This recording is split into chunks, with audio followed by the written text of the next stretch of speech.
Hello guys, thank you for visiting my YouTube channel, and right now we are one of the most famous spot in California and in the world of education. It's a Stanford University.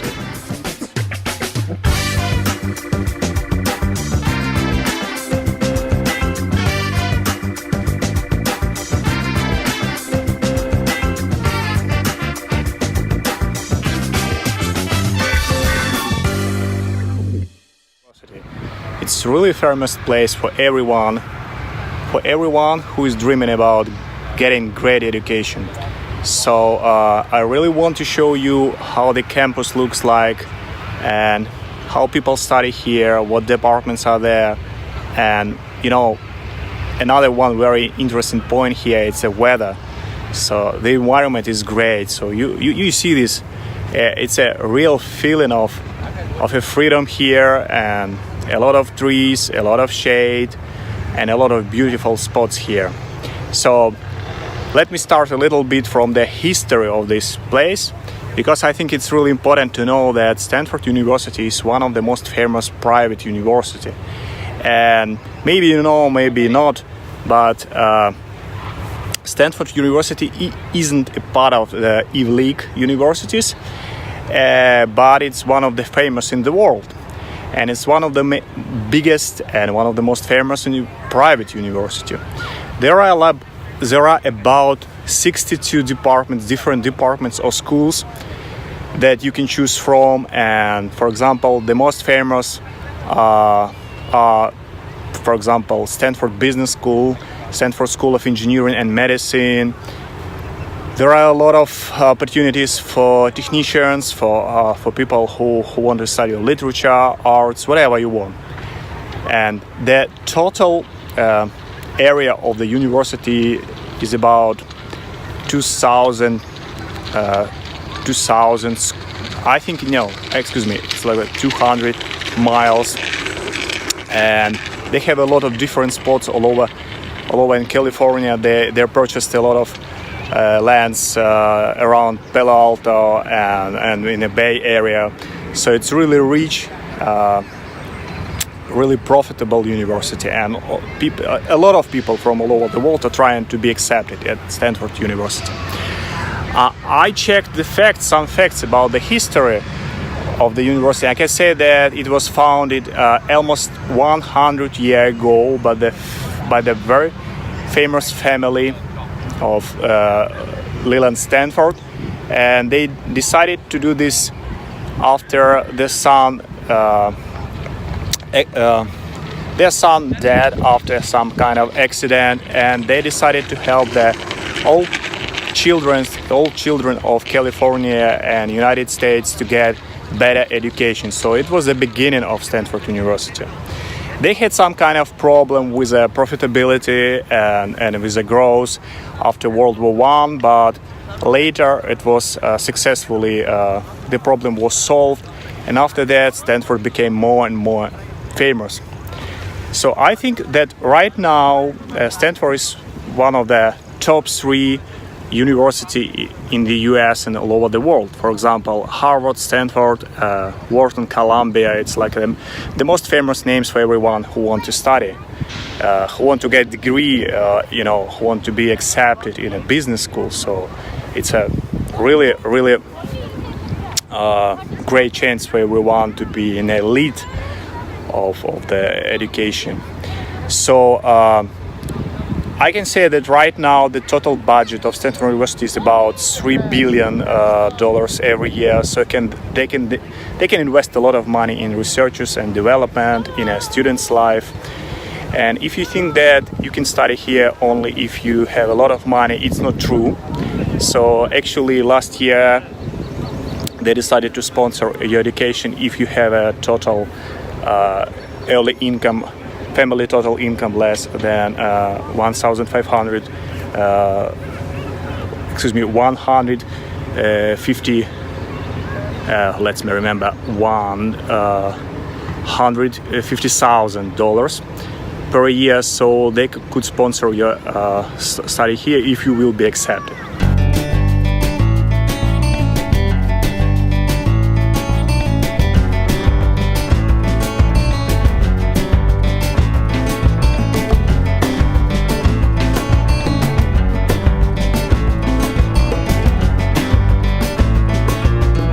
So let's talk a little bit about the following topic: what do you need to do to be accepted at Stanford University? And I think it's very important to understand that you have to be really outstanding.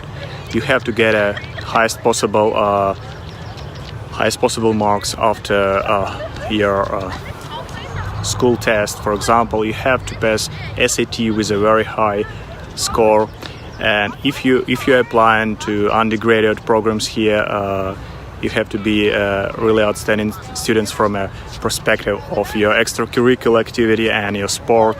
I know some people who were accepted here with maybe not so high marks and not very high SAT score, but they were really outstanding in their activities after school, and they were amazing.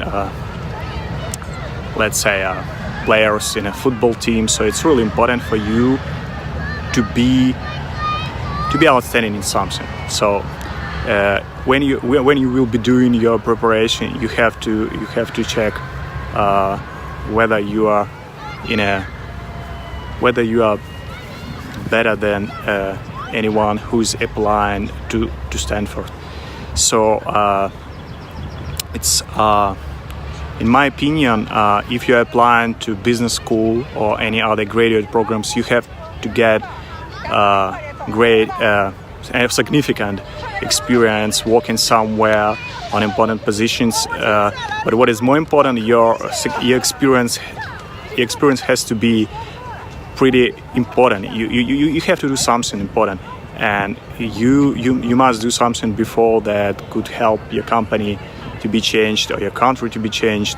So let's try to find something in your application package to show Stanford admission team that you can change the country, change the world, change the system. So it's like a kind of motto of Stanford Business School. So let's talk a little bit where we are right now. So it's a very famous spot for Stanford University, and they call this place the Oval.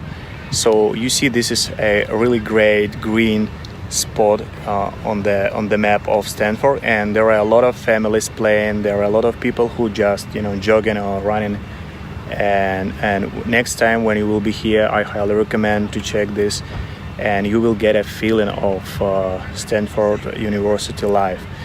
And what is interesting, that you see a lot of trees here around me. So there are everywhere Wi-Fi. And you can just take your laptop and sit under the shade of the trees and just work. So this is a feeling that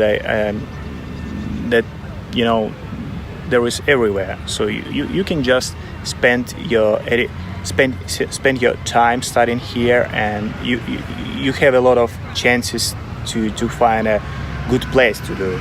So it's really important not to be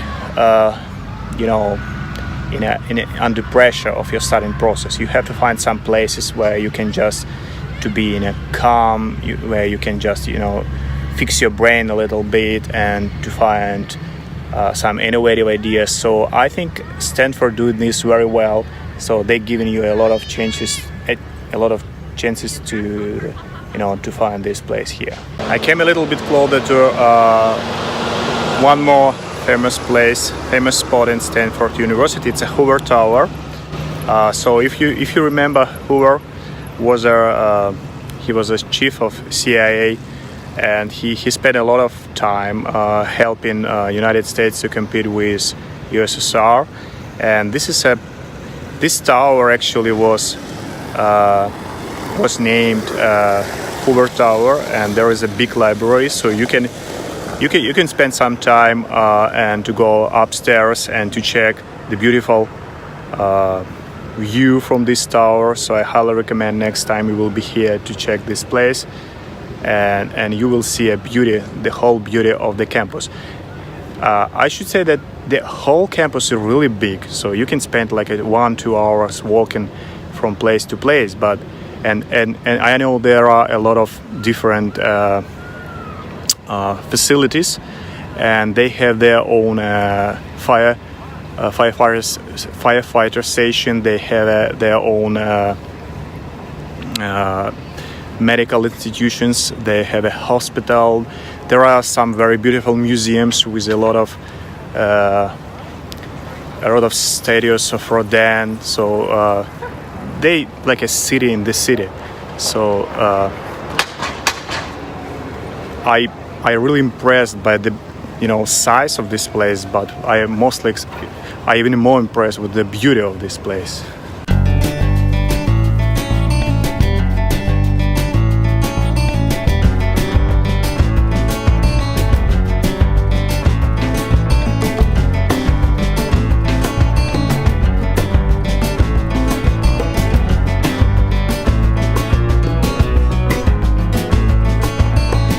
So I found a good place to take a seat, and I will tell you a little bit more about what do you need to do to be accepted. First of all, you must have at least 3-5 years of experience.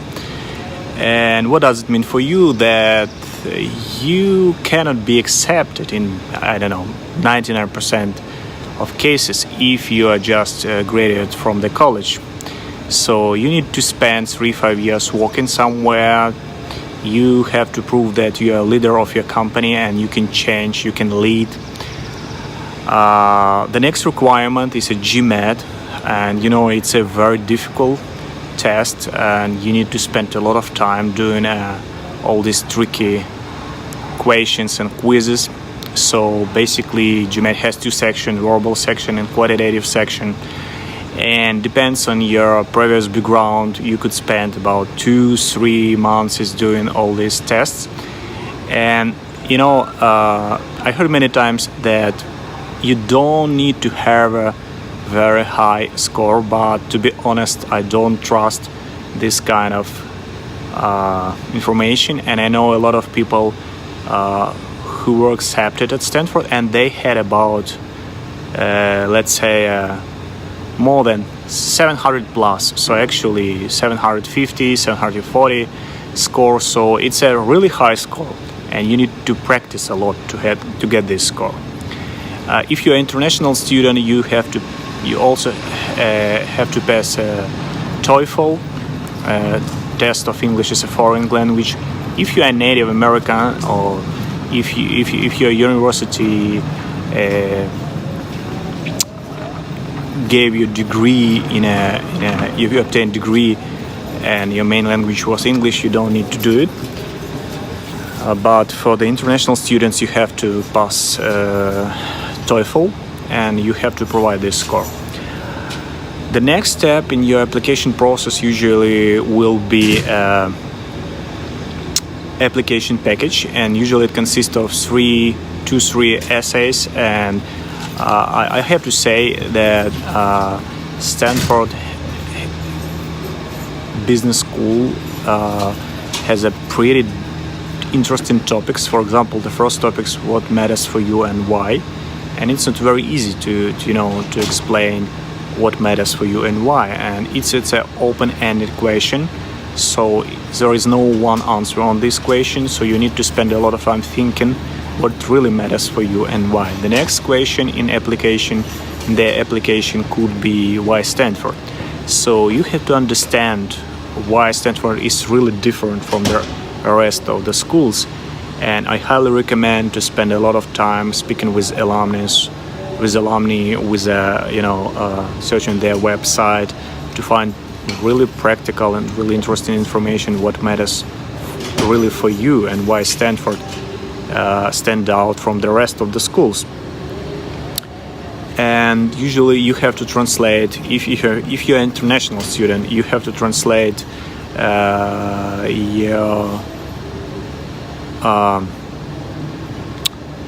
usually you have to get a transcript of your grades, and if you were born in the United States, or maybe in a UK or India and some other countries, you don't need this kind of information. So you just need to provide your diploma with all marks that you have in your diploma. After that, based on the application package you completed, you will be invited or you will not be invited on interview. and it depends very much on the quality of your application package overall. So I highly recommend to choose 1, 2, maybe up to 3 schools, and to spend as much effort as it possible, because you cannot get a good quality of the application package if you will not be focusing on your application package.